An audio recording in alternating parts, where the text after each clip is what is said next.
In the year 41 after Christ, the most powerful man on earth declared war on the ocean itself, ordered his soldiers to collect seashells as spoils of victory, and built a floating bridge just to ride his horse across it while wearing the stolen breastplate of Alexander the Great. This isn't fiction. This is the true story of Gaius Julius Caesar Augustus Germanicus, better known to history as Caligula, the emperor who turned the Roman Empire into his personal playground of madness.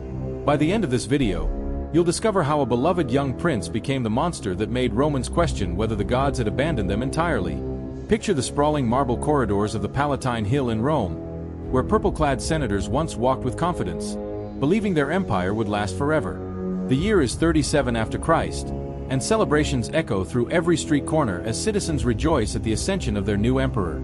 After years under the paranoid and reclusive Tiberius, Romans finally had hope again. Their new leader was young, charismatic, and beloved by the people. He was the son of the legendary general Germanicus, a war hero whose name alone inspired loyalty across the legions. But within those same marble halls where emperors once deliberated the fate of nations, something sinister was already stirring. The young man who had just inherited the most powerful position in the known world carried within him seeds of a madness so profound that it would shake the very foundations of Roman civilization. This wasn't just political corruption or typical imperial excess. This was something far more terrifying. The complete psychological breakdown of a man who held the power of life and death over 60 million souls. Romans had survived civil wars, foreign invasions, and natural disasters. They had built the greatest empire the world had ever seen through discipline, strategy, and unwavering belief in their destiny. But nothing in their thousand-year history had prepared them for what was coming. How do you survive an emperor who believes he is a living god? How do you reason with a ruler who treats human lives like pieces in a game only he understands? How do you maintain an empire when the man at its head has lost all connection to reality? The mystery that haunts historians to this day isn't just what Caligula did, but how someone who began with such promise could transform into a figure so monstrous that even hardened Roman soldiers, men who had witnessed the brutalities of conquest across 3 continents, would whisper his name in fear. The answer lies not just in the events themselves, but in understanding how absolute power can corrupt absolutely, and what happens when that corruption meets a mind already fractured by trauma, isolation, and the crushing weight of impossible expectations. But to understand how a beloved prince became the emperor that Romans would desperately pray for deliverance from, we must journey back to where it all began, in the military camps along the Rhine frontier, where a little boy earned a nickname that would echo through history, and where the first cracks in his sanity may have already been forming. The Rhine frontier in 12 after Christ was a world of mud, blood, and endless rain. Here, where the civilized world met the dark forests of Germania, Roman legions huddled in their fortified camps, always listening for the war horns that would signal another barbarian attack. It was in this harsh landscape that Gaius Julius Caesar Germanicus was born into a family destined for greatness and cursed by it in equal measure. His father, Germanicus, was everything Romans admired in a leader: tall, noble, and blessed with a kind of charisma that made hardened veterans weep when he spoke. Germanicus commanded 8 legions along the most dangerous frontier of the empire. His very name struck fear into Germanic tribes who still remembered the sting of Roman steel. But it was in these military camps, surrounded by the constant threat of death, that young Gaius would spend his earliest years. The soldiers adored the little boy who wandered through their ranks wearing a miniature military uniform complete with tiny boots, or Caligula in Latin. They called him Caligula, meaning little boots, and the nickname stuck. To these battle-hardened men, far from their own families, this child became a symbol of hope, a reminder of what they were fighting to protect. They would lift him onto their shoulders during parades, and the boy would giggle with delight as thousands of soldiers cheered his name. But childhood in a military camp was no ordinary upbringing. Young Caligula witnessed executions of captured enemies, saw wounded soldiers crying for their mothers, and heard the screams of men dying in agony from infected wounds. While other Roman children played with toys in comfortable villas, Caligula's playground was a world where violence was routine, where power meant the difference between life and death, and where absolute obedience to authority was the only path to survival. The weight of his bloodline pressed down on Caligula from birth like a marble monument threatening to topple. Through his mother Agrippina, he was the great-grandson of Augustus, the first emperor who had transformed Rome from a republic into an empire. Through his father, he descended from Mark Antony, the legendary general whose passion for Cleopatra had nearly brought down the Roman world. This wasn't just noble blood flowing through his veins. It was the blood of gods and monsters, heroes and traitors. Augustus had left behind a dynasty, but also a curse. Every member of the Julian family seemed destined for either extraordinary triumph or spectacular destruction, often both. Caligula's uncle Tiberius had become emperor through political maneuvering and military excellence, but his reign had been marked by increasing paranoia and isolation. His other relatives had fallen victim to court intrigue, exile, or execution. In the halls of imperial power, trust was a luxury no one could afford. Young Caligula learned early that in his family, love and betrayal often wore the same face. Imperial relatives embraced you with one hand while holding a dagger behind their back with the other. Survival meant constant vigilance, perfect performance, and the ability to read the shifting currents of palace politics before they drowned you. For a child who should have been learning mathematics and poetry, these were devastating lessons in human nature. The boy who played soldier in the Germanic camps was being shaped by forces beyond his understanding. Every smile from a courtier might hide an assassin. Every gift might conceal poison. Every word spoken in his presence might be reported to enemies who could destroy his entire family. In such an environment, paranoia wasn't a mental illness. It was a survival skill. In 19 after Christ, when Caligula was just 7 years old, the foundation of his world crumbled. His father Germanicus, the Golden Prince of Rome who seemed destined to become emperor, died under mysterious circumstances in Syria. The official cause was illness, but whispers of poison spread through the empire like wildfire. Romans mourned as if they had lost a god. Soldiers who had served under Germanicus wept openly in the streets. For young Caligula, his father's death was more than personal tragedy. It was his first brutal lesson in the reality of imperial politics. Germanicus had been loved by the people and respected by the army, but that hadn't protected him from the invisible enemies who moved in the shadows of power. If someone as popular and powerful as his father could be eliminated, what safety could anyone find in the empire? Agrippina, his mother, transformed overnight from a general's wife into a woman consumed by grief and suspicion. She became convinced that Tiberius himself had ordered her husband's murder to eliminate a potential rival. Her paranoia infected the entire household, turning their home into a fortress of fear where every servant might be a spy and every meal might be their last. The loving family that had once traveled together through military camps became a collection of survivors, each nursing private wounds and secret fears. Caligula watched his mother's gradual descent into bitter obsession with revenge, saw his siblings struggling to navigate an increasingly dangerous political landscape, and learned that even family bonds could be weaponized by enemies. The innocent boy who had delighted soldiers with his playful antics was slowly being replaced by someone harder, more calculating, and infinitely more dangerous. When Tiberius summoned the family to Rome in 23 after Christ, it felt less like an invitation than a death sentence. The emperor, now in his 60s, had grown increasingly suspicious of anyone with a legitimate claim to power. Caligula, at 11 years old, found himself thrust into the deadliest arena in the world. The imperial court, where a single wrong word could mean exile or execution. Tiberius had withdrawn from public life, spending most of his time on the island of Capri, but his presence loomed over every conversation, every gesture, every breath taken in the palace. The emperor's spies were everywhere, reporting on who spoke to whom, who showed too much ambition, who might be plotting against the throne. In this environment, young Caligula learned to wear masks, to say one thing while thinking another, to smile while calculating the best way to survive another day. The palace itself seemed designed to inspire both awe and terror. Marble statues of deceased emperors watched from every alcove, their stone eyes following visitors through corridors where the echoes of footsteps sounded like whispers of conspiracy. Gold and purple tapestries depicted glorious victories, but everyone knew that behind those walls, family members had been murdered, rivals had been eliminated, and the price of power was measured in blood. For a boy who had known the straightforward world of military camps, where loyalty was clear and enemies wore foreign faces, the court was a labyrinth of deception. Here, enemies smiled and embraced you, friends might betray you for advancement, and the emperor himself was an enigma whose moods could shift like Mediterranean storms. Caligula learned to read faces like a gambler reads dice, searching for tells that might reveal whether someone was planning his destruction.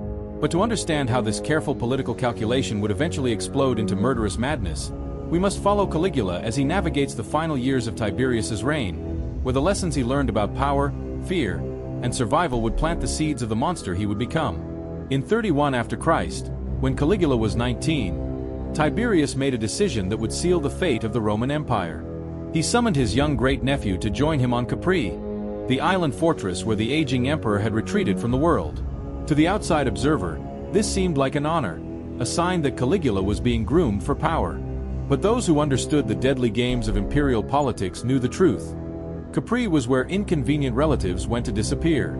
The island itself was a paradise that had become a prison. Crystalline waters surrounded limestone cliffs topped with magnificent villas.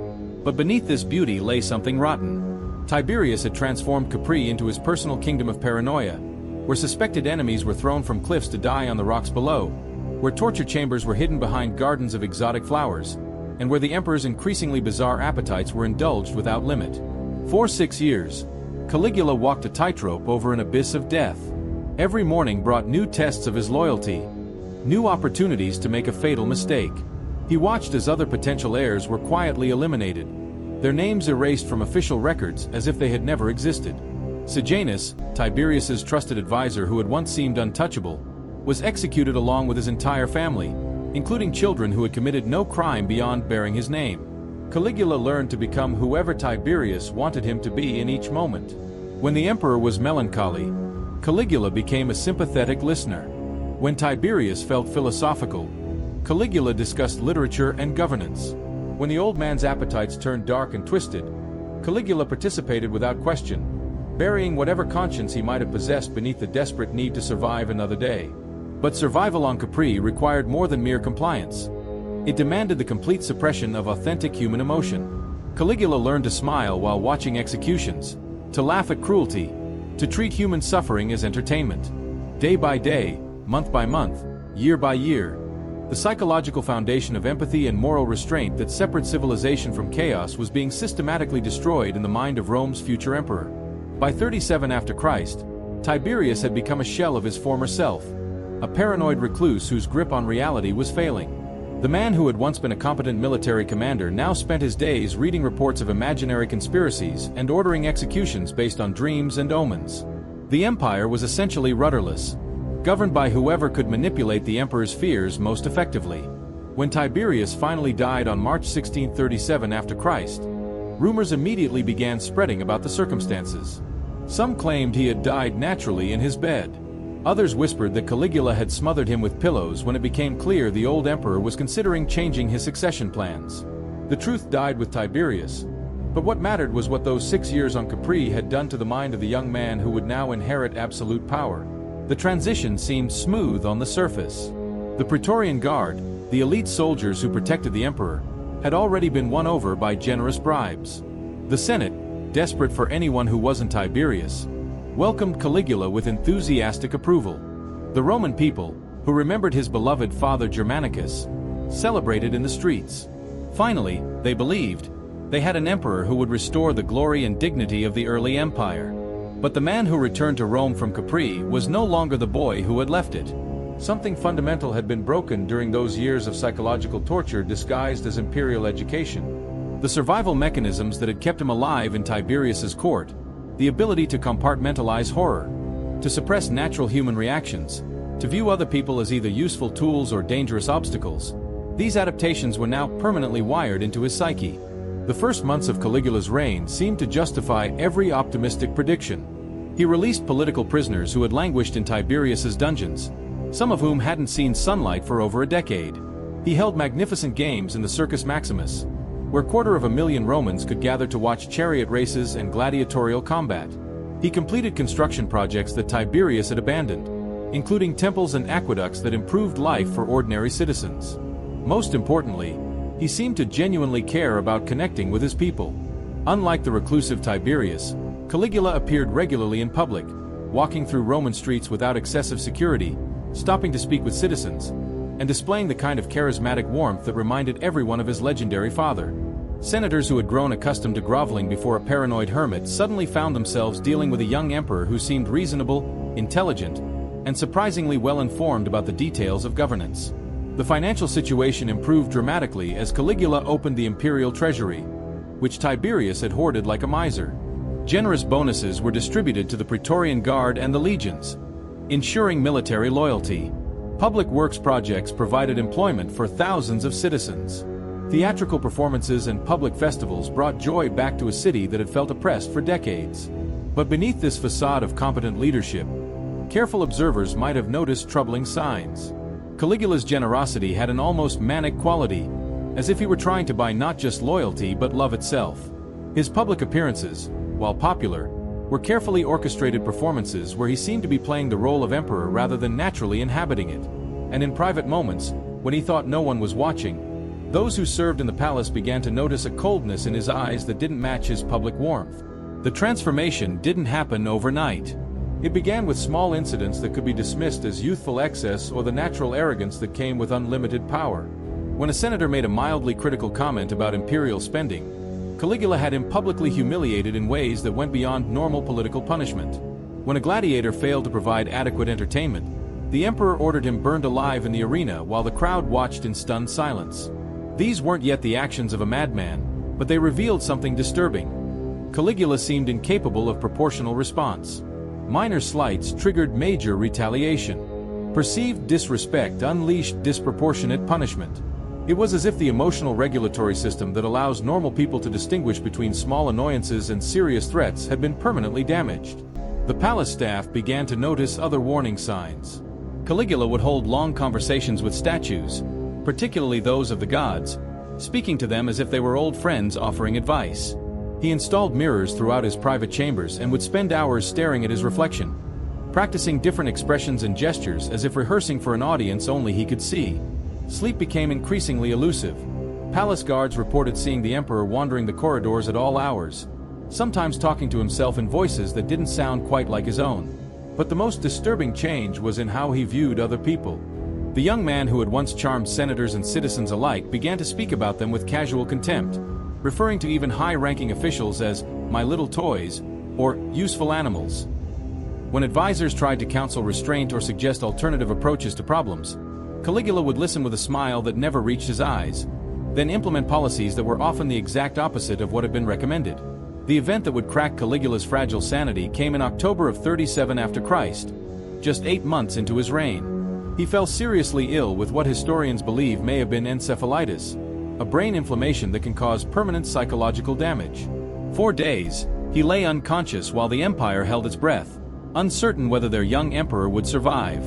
But what emerged from that sickbed was no longer entirely human in any recognizable sense. The illness seemed to have burned away whatever restraints had still been holding his damaged psyche together. When he recovered, those closest to him noticed immediately that something fundamental had changed. His eyes held a new quality of intensity that made people uncomfortable.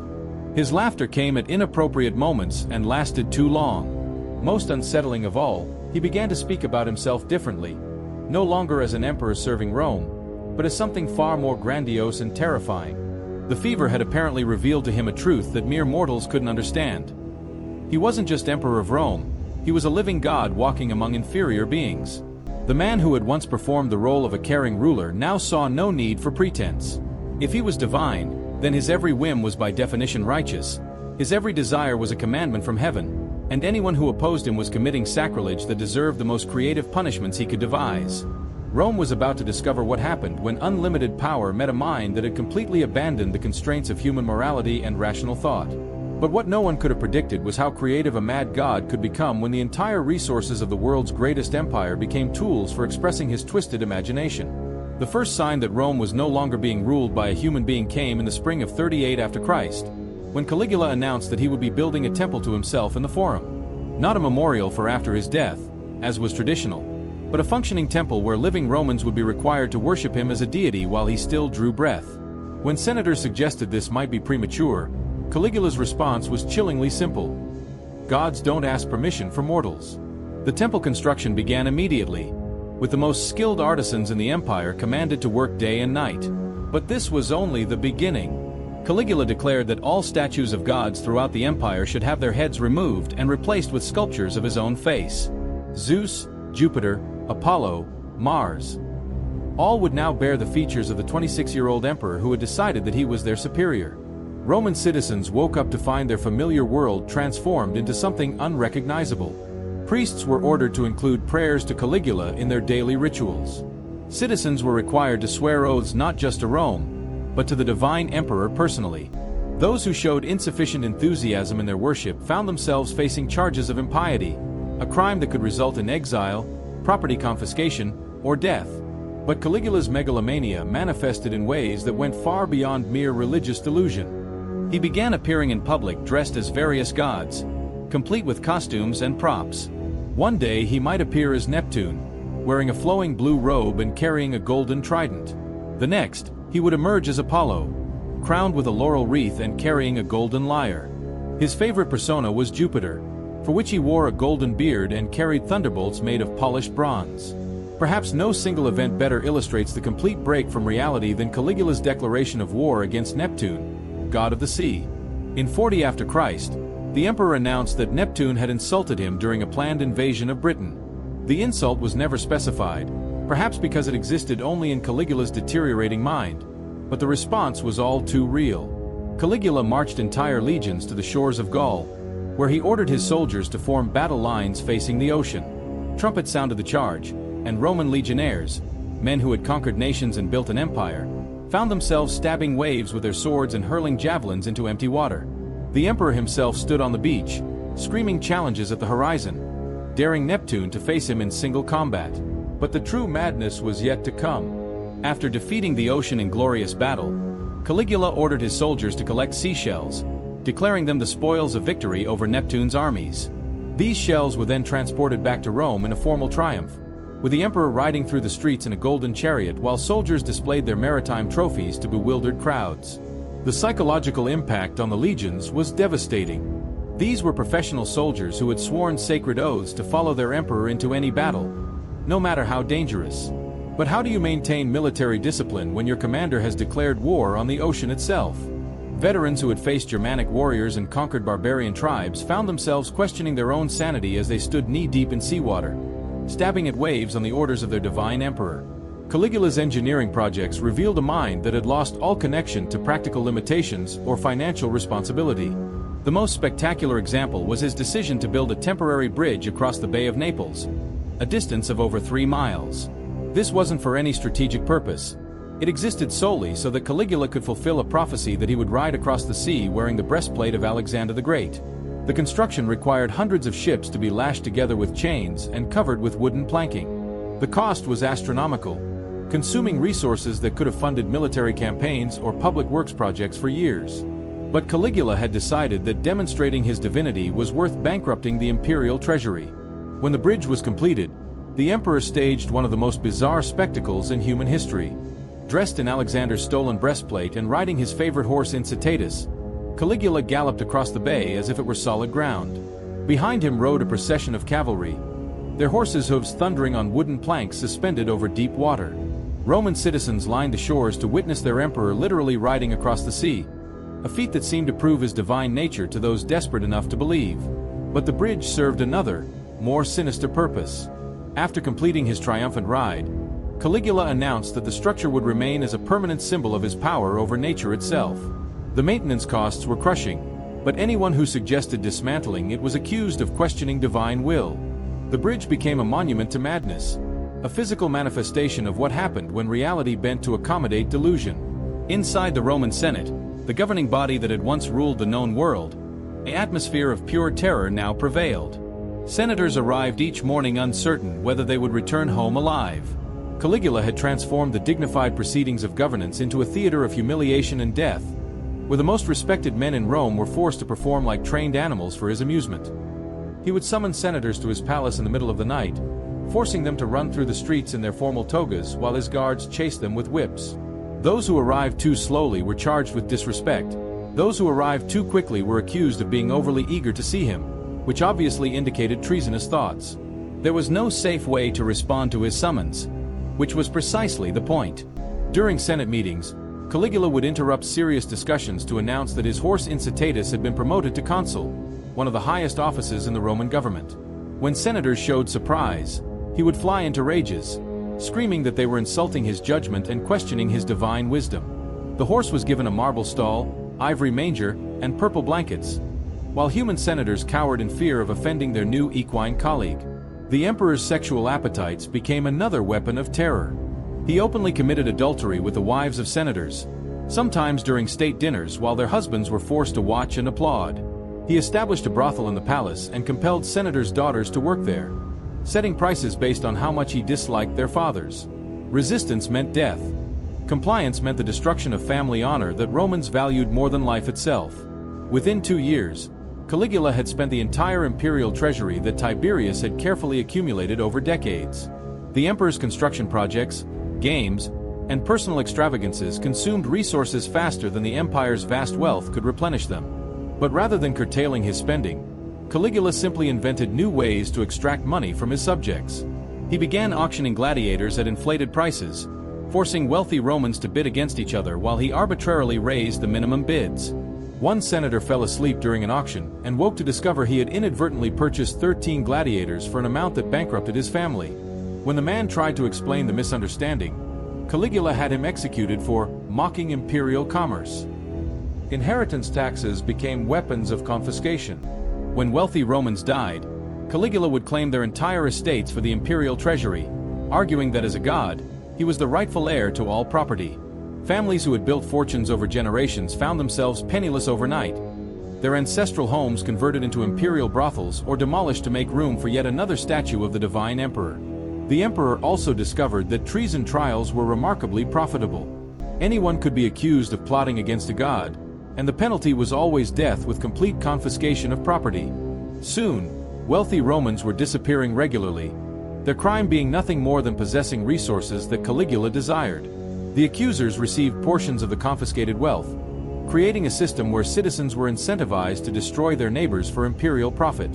By 40 after Christ, even Caligula's most loyal supporters began to realize that they were serving not an eccentric emperor but a genuine madman whose actions threatened the survival of the empire itself. The economic devastation was creating unrest throughout the provinces. Military commanders were beginning to question orders that made no strategic sense. Even the Praetorian Guard, bought with generous bonuses, was growing nervous about protecting an emperor whose behavior grew more unpredictable each day. Caligula responded to growing opposition by escalating his divine pretensions to even more absurd heights. He claimed to hold regular conversations with Jupiter, often arguing loudly with empty air during public ceremonies.